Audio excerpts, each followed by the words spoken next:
حضرت عبداللہ بن عباس رضی اللہ تعالی عنہ سے روایت ہے کہ حضور صلی اللہ علیہ وآلہ وسلم کے ایک صحابی نے قبر پر خیمہ لگا لیا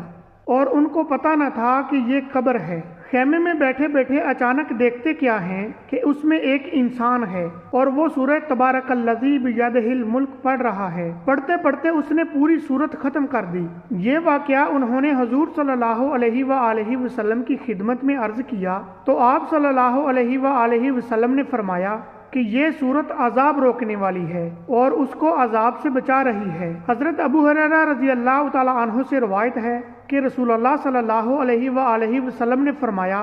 کہ بلا شبہ قرآن میں ایک سورت ہے جس کی 30 آیتیں ہیں۔ اس نے اس شخص کی سفارش کی جہاں تک کہ وہ بخش دیا گیا، پھر فرمایا وہ سورت تبارک الذی بیدہ الملک ہے۔ حضرت خالد بن معدان رحمۃ اللہ علیہ سورت تبارک الذی بیدہ الملک اور سورہ الف لام میم سجدہ کے بارے میں فرمایا کرتے تھے کہ یہ دونوں صورتیں اپنے پڑھنے والوں کے لیے قبر میں اللہ سے جھگڑیں گی اور دونوں میں سے ہر ایک کہے گی اے اللہ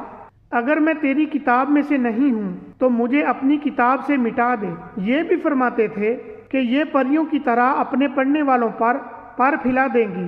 اور اسے قبر کے عذاب سے بچا لیں گی۔ ان دونوں صورتوں کا عذاب قبر سے بچانے میں بڑا دخل ہے، جیسا کہ ایک روایت سے ظاہر ہوا کہ ایک حدیث میں ہے کہ آپ صلی اللہ علیہ وآلہ وسلم ان دونوں صورتوں کو پڑھے بغیر نہ سوتے تھے۔ جس طرح سورہ الف لام میم سجدہ اور سورہ ملک قبر کے عذاب سے بہت زیادہ بچانے والی ہیں، اسی طرح چغل خوری کرنا اور پیشاب سے نہ بچنا دونوں فعال عذاب قبر میں زیادہ مبتلا کرنے والے ہیں۔